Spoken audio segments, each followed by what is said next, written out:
Welcome to spoken English by Rumen sir.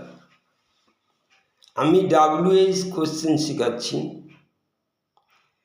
এখানে 2 number video চলছে। এখানে আমি প্রথমে বলছি একটা, Ram gave Mita a pen. এই সেন্টেন্সে আমি 3টে WH, রামের পরিবর্তে who gave Mita a pen, কে দিয়েছিল? তার উত্তর রাম। আর এখানে দেখো, রাম কাকে দিয়েছিল? মিতাকে। Whom did Ram give a pen. আর কি দিয়েছিল? Pen. What did Ram give Mita. এখানে দেখো, আমি আবার বলছি, রাম গেভ দিয়েছিল, এটা past tense, Mita a pen. এই জন্য সাবজেক্ট তো সরাসরি নর্মাল, হু গেভ মিতা, এটা সাবজেক্ট দিয়ে প্রশ্নগুলো কোনো চেঞ্জ হয় না। কোনো who gave Mita a pen, who gave, শুধু হু এর পরিবর্তে রাম। আর মিতার জন্য এবার প্রথমে WH হুম, তারপর একটা অক্সিলারি দিতে, হুম ডিড, যেহেতু past tense, hmm did Ram give, আবার প্রেজেন্ট টেন্স, এ পেন। আবার পেনের পরিবর্তে what did Ram give Mita, কি দিয়েছিল এটা। যেমন আমি আরেকটা সেন্টেন্স দিচ্ছি, দেখো এখানে 5টা WH হবে।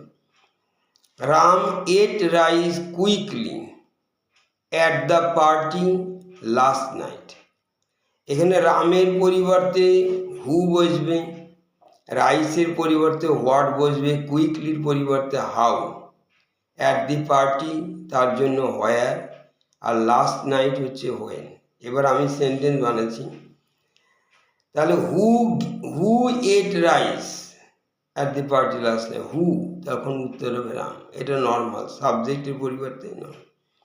তারপরে রাইসের পরিবর্তে হোয়াট ডিড, এই যে ডিড রাম ইট, রাম কি খেয়েছিল, তার উত্তর কিন্তু rice, at the party last night. এরকম how did Ram eat, how মানে কুইকলি, তার উত্তর how did Ram eat rice at the party last. Where did Ram eat, কোথায় খেয়েছিল। আর হোয়েন ডিড রাম ইট, কখন খেয়েছিল, উত্তর লাস্ট নাইট। এইবার চলো আমরা কিছু স্পোকেনে কথা বলা যায় WH। যেমন এ বন্ধু বলে I want to go out, B তখন প্রশ্ন করে কোথায় যেতে চাস, আমি বাইরে যেতে, where do you want to go, where do you want to go, এরকম। তারপর এ বন্ধু বলছে I am not going to school, B বন্ধু বলছে why not, why are you not going to school, thank you.